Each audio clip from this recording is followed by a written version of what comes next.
အစစ်တပ်ဘူကောင်းပြီးဘူတန်မိုးကြီးတဲ့အတူတကူကိုမြင်ဘူးပါလားလိန်လဲလဲပြခြင်းကိုအနုပညာတစ်ခုလိုအဆင့်အတန်းမြင့်မြင့်ထူးစစ်လိုက်တဲ့အခါအစစ်နဲ့အတူဆိုတဲ့နယ်နိမိတ်ကတကယ်ရောရှိပါသေးရဲ့လားဒီနေ့မှာတော့တန်းကြွတထေးတွေကိုအယူလောက်ရတဲ့ဒီ Adobe Server ဇလန်တွေကနေကျွန်တော်တို့လေ့လာနိုင်မယ့်အချက်၃ချက်ကိုပြောပြပေးသွားပါမယ်ဒီဇလန်ကတာမန်အကျွေးတင်နေတဲ့အမျိုးသမီးကနေဘုံတော်ဆိုတဲ့စိတ်ကန်အမတ်တစိတ်တစ်ခုကိုတည်ထောင်ပြီးတော့အထက်သွန်းလွာဆာဗာခင်ပြပြောင်းလဲသွားတဲ့အကြောင်းပါဒါပေမဲ့သူမရောင်းချနေတာတွေကအိတ်တွေမဟုတ်ပါဘူးထင်အောင်ထင်မှားဖြစ်မှုတွေ hallucination တွေပါ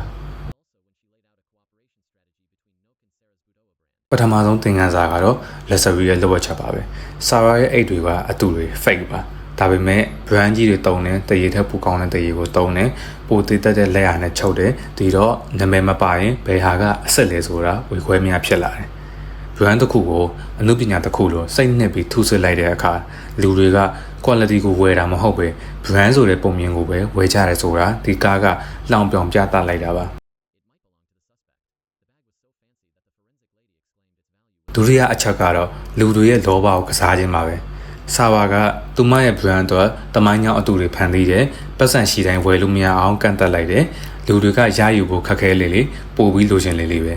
အတူမှန်းသိရင်တော့မှအဲ့ဒီအတူကကိုယ့်ကိုဂုံတက်စေတယ်ဆိုရင်လူတွေကအဆက်လိုပဲတန်ဖိုးထားတတ်ကြပါတယ်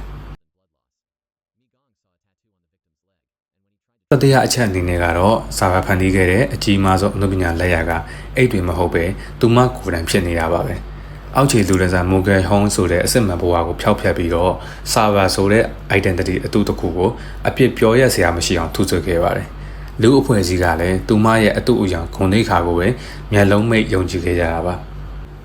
အချို့အားဖြင့်ပြောရရင်ဒီ Adobe Server ဟာကျွန်တော်တို့နေ့စဉ်ယုံကြည်နေတဲ့အစစ်အမှန်ဆိုတဲ့အရာတွေပေါ်မေးခွန်းထုတ်ထားပါတယ်တကယ်လို့အတူတစ်ခုဟာဘော်ဒါကိုအစစ်တစ်ခုလိုခန်းစားရစေတဲ့ဘော်ဒါရဲ့ level ကိုမြင့်တင်ပေးနိုင်နေဆိုရင်အဲ့ဒီအရာကိုအတူလိုသတ်မှတ်ဖို့လိုသေးလို့လားအဲ့ဒီအမြင်တွေကိုဘော်ဒါလို့ comment မှာဝင်ရောက်ဆွေးနွေးသွားလို့ရပါတယ်